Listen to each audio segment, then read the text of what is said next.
basically, you just said we need the Iranian perspective, so I thought I'll be a first-time caller and good man, and give my perspective. So I've got family back home. I grew up there till I was 9. Been living in the UK for 22 years now. Yeah. So, I mean, it's a very difficult time for me and a lot of Iranians, Middle Eastern generally. I agree with everything you've been saying, to be honest with you. I don't think anyone has an idea what's going to happen. But I think one thing that people are underestimating is the Iranian people themselves. As much as many may not like the government for numerous reasons, whether it's foreign policy or domestic policy, they are rallying around the government. And I'm saying that, obviously, social media is an echo chamber. We know that. But even with that, I've got family back home. I've got plenty of aunts and cousins. Pretty much all my family's still back home. And doesn't matter how much, I was telling your producer earlier, it doesn't matter how much you dislike policies or, what's been happening over the last couple of decades internally. When you are being bombed by a foreign nation, it could be your neighbor or my aunt getting bombed tomorrow. I am not going to cheer on that aggression just because I don't like my own government. That was the call I struggled with most last week from a young woman who essentially was arguing the opposite, that we're so desperate to get rid of the regime that we would welcome intervention from, we were talking about Israel at the time, but that would presumably extend to the United States. I mean, I hope your family are okay. For now, good. Thankfully. But I guess that attitude also exists, the idea that this is such an awful regime that we may need to... Oh, yeah, but for sure. But I feel like, this is anecdotal. I don't have evidence for any of this. This is just based on my own circles and what I've been seeing and hearing from people around me. A lot of those voices that are Iranian tend to be expats who have no connection to Iran currently. A lot of them have been in Europe probably since before the revolution, especially in the US and sort of California, those sort of events. The ones that come and go, like myself, the ones like, I would tell you, producer, my mum and my sister literally went for a holiday last April with, my brother-in-law who's not Iranian. They went and they had an amazing time. And when we have that connection to the country, when you still have links and experiences and memories that are very recent, it's very hard to detach yourself from the country and the people and even the government, because end of the day, on an average day in Tehran or Shiraz, where I'm from, you do have a normal life. There is security, there is police, there's education, there's healthcare, there is services, people are going to malls and parks, and it's a normal country. It's pretty much like London or any other major city in the world. Yes, you have the eruptions like, when Mahsa Amini was killed. Those things happen, and those things are undeniable in Iran. There's a lot of problems. The government has a lot of issues, but that does not justify the aggression from outside. Iran has never been a country that accepts outside aggression. And if you look at our history, we've always resisted it. We've never been colonized through and through, whether it was the British or the Russians that tried, And the context of this, I know I'm rambling on a bit, but the context is 1953. For those who don't know, Operation Ajax, CIA coup, overthrowing our democratically elected government. Why? I was about to cite that as evidence that you had sort of succumbed to outside influence, but it's a little bit more complicated than that. It's complicated.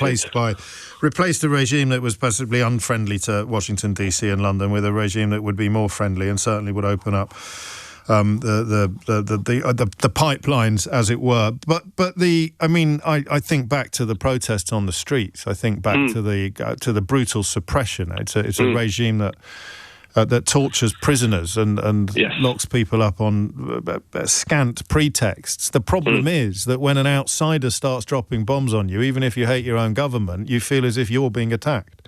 Well, you are being attacked. Well, you are being attacked, yes. It's a fact. So this makes everything worse. Especially when you've been seeing what's happening in Palestine prior to all of this, and Lebanon, and Yemen, and Syria. And it's like, my wife is Afghan. And when this happened last week, when Israel, we were actually abroad flying back to London on our honeymoon, and I just saw the news in my connection place in Singapore, and I started crying in the airport. And she said, "Welcome to the club." Gosh, welcome to the club. Countries are being bombed by, quote unquote, the Europeans.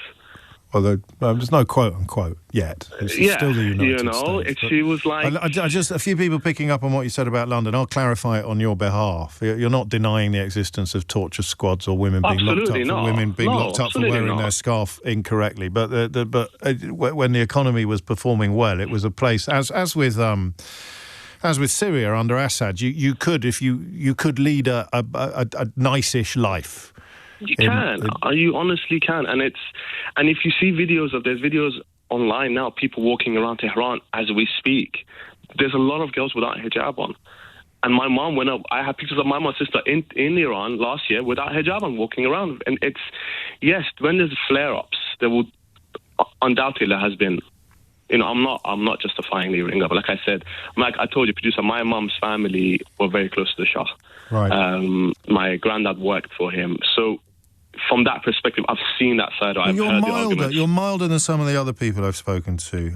I think you're less hungry for regime change, I think. I'm not at all, because I know the consequences of that. And if Iran's going to change, it has to be slow, gradual. And it has, from when I was there, which was a child, from what my mum talks about the revolution in 79 and the Iraq War, and the suppression and the killings that they did after the revolution against Iran dissidents to help the revolution, to now, it's a different country completely.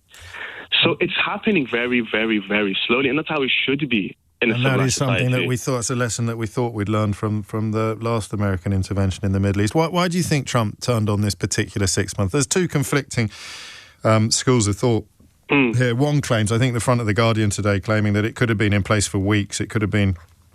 I currently lean towards the opposite view, that he truly didn't know what he was going to do when he was recorded speaking to that journalist 4 days ago. Why do you think he's done it? Why do you think Donald Trump has done it? I don't think he knew, but I think as the earlier caller said, the people around him knew, and it was about just convincing him of that. I think, as we've seen, Netanyahu's been trying to talk about this since the 90s. They have been itching for an excuse, and I feel like the Iranians going to 60% enrichment as a bargaining chip, as I've been hearing analysts say, was probably a mistake on their part. I've heard the analogy given as, if you got a ball in the ring and your red flag is a 60% enrichment, you give it to them, even though you have no intention of making a bomb. Even as leverage, you've opened the Pandora's box. You've given them an excuse. And I don't agree with it, obviously. I think it's still a stupid thing to do, but start bombing Iran. But Iran has to, I think, take responsibility for that mistake. And once that started, I feel like Netanyahu was just, rubbing his hands in glee. Yes, a guy given a kind of open door to rush through. Although I think I stick to my theory on why he rushed through it at the moment that he did. It had absolutely nothing to do with anything going on in Iran, and everything to do with how the world was beginning to view and talk about what was going on in Gaza.